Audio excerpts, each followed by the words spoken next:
It started with a small inconvenience, something that could have been resolved with a simple conversation. But some people don't believe in talking things out. Some people love power, control, and making life difficult just because they can. And in this case, that somebody was none other than Patricia, better known as Karen to the entire neighborhood. She wasn't just any Karen, though. She was the self-appointed queen of the HOA, the kind of person who carried around a clipboard, peeled of offenses, and took photos of people's yards just to send violation notices.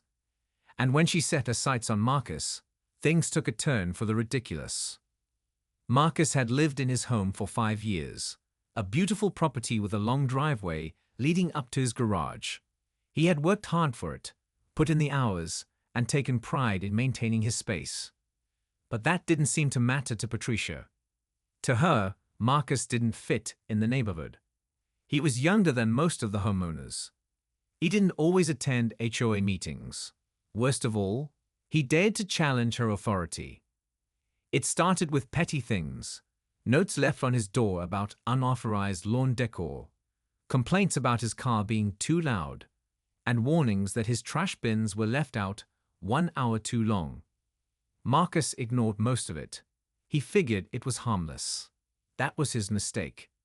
Because one morning, he walked out to his car, coffee in hand, and saw something that made his blood boil. Patricia had parked her car directly across his driveway, completely blocking him in. At first, he thought it was an accident. Maybe she had car trouble. Maybe she didn't realize. But then he saw the smug look on her face as she stood across the street, arms crossed, watching him. "Good morning, Marcus," she called out sweetly. He took a deep breath, staying calm. "Hey, Patricia, looks like you blocked my driveway." "Oh, I know," she said, faking surprise. "I was just worried that your car might be a little out of compliance. You know, HOA rules." Marcus clenched his jaw. "That's funny because I don't remember any rule about blocking someone's driveway." "Oh, but there is one about non-HOA approved vehicles being parked too visibly. And I just happened to notice your truck doesn't quite fit within regulations. Thought I'd do my duty and, keep the neighborhood looking nice." Marcus could feel the heat rising in his chest. This wasn't about HOA rules. This was about her rules, about control. She wanted him to bend, to submit, to let her win. But Marcus wasn't the type to roll over. "Okay, Patricia," he said, forcing a smile. "I'll handle it." And that's when the idea hit him. Patricia wanted to make his life difficult. Fine. He could play that game. But unlike her, he wasn't going to break the rules. He was going to master them. That evening, he spent hours reading through every single HOA regulation, city code, and zoning law. And then he found it. A loophole. A legal way to make sure Patricia never messed with his driveway again. A few weeks later, construction began.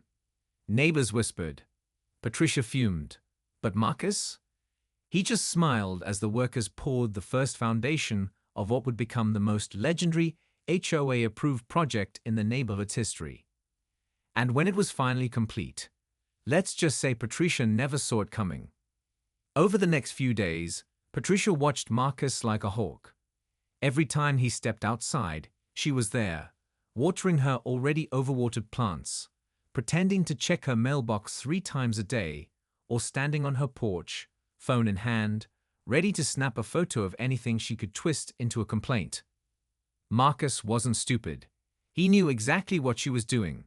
She wanted him to slip up, to react, to give her a reason to escalate things. But he wasn't going to play into her hands. Instead, he kept to himself, nodding politely whenever their paths crossed, which only seemed to irritate her more. Meanwhile, behind the scenes, Marcus was busy. He had called in a few favors, spoken to the right people, and triple-checked every legal detail. The beauty of his plan wasn't just that it was perfectly within the rules. It was that it weaponized the same bureaucracy Patricia loved to use against others. The first sign of change came when a group of workers showed up early one morning. They unloaded supplies, measured the land, and marked the ground with bright orange paint. Patricia, of course, wasted no time marching over. "Excuse me," she barked, standing with her hands on her hips. "What exactly is going on here?" One of the workers barely looked up. "Just following the plans, ma'am." Patricia scoffed. "Plans? I didn't approve any plans." "You wouldn't have," Marcus said, stepping outside, calm as ever. "This is all within my property's boundaries. No HOA approval needed." That didn't sit well with her. She narrowed her eyes, already pulling out her phone. "We'll see about that." Marcus didn't have to guess what she was doing. Within the hour, an HOA board member showed up, looking flustered and uncomfortable. Patricia wasted no time in spinning her version of the story, painting Marcus as a troublemaker causing unnecessary disruption. But then came the best part. The board member, after looking over the paperwork Marcus provided, cleared his throat awkwardly. "Well, technically, he's right. There's nothing in the HOA regulations that prohibits this." The look on Patricia's face was priceless. Her mouth opened and closed, like she wanted to argue but couldn't find the words. She was used to bending rules in her favor, but now, those same rules had turned against her. That didn't stop her from trying to interfere. Every day, she found a new excuse to disrupt the work. She called the city to complain about noise violations. She tried to report the workers for unauthorized construction. She even went as far as to tell neighbors that Marcus was ruining the neighborhood. But none of it worked, because Marcus had done his homework. The digging began soon after. Patricia stood at the edge of her driveway, watching in disbelief as the workers carved out a deep trench around the front of Marcus's property. Dirt piled up, heavy machinery rumbled, and soon the shape of the project started to take form. A neighbor, an older man named Joe, wandered over one evening, curiosity written all over his face. "Hey, Marcus, I gotta ask. What exactly are you building here?" Marcus grinned. "A moat." Joe blinked. "A moat?" "Yep." Joe let out a slow whistle. "You're messing with me." "Nope.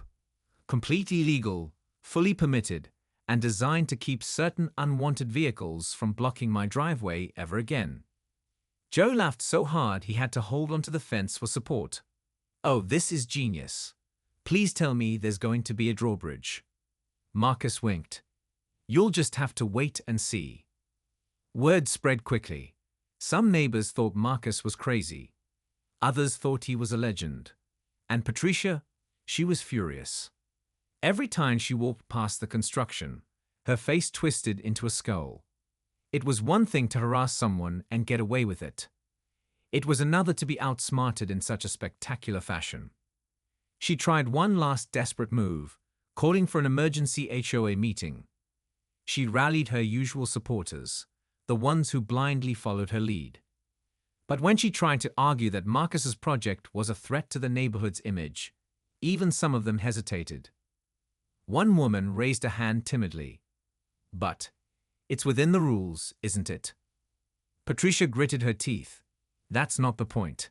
He's making a mockery of this community." Another board member sighed. "Patricia, we can't change the rules just because you don't like what he's doing. That's not how it works." That was the final straw. Patricia stormed out, slamming the door behind her. But she wasn't done. Not yet. As the days passed and the construction neared completion, Marcus kept a close eye on her. He knew she wasn't the type to let things go. And sure enough, late one night, he caught movement outside his window. A shadowy figure creeping around his property. He watched as Patricia, flashlight in hand, crouched near the edge of the moat, muttering under her breath. He couldn't hear exactly what she was saying, but he could guess. She was looking for something, anything, to report him for. Marcus just shook his head, chuckling to himself.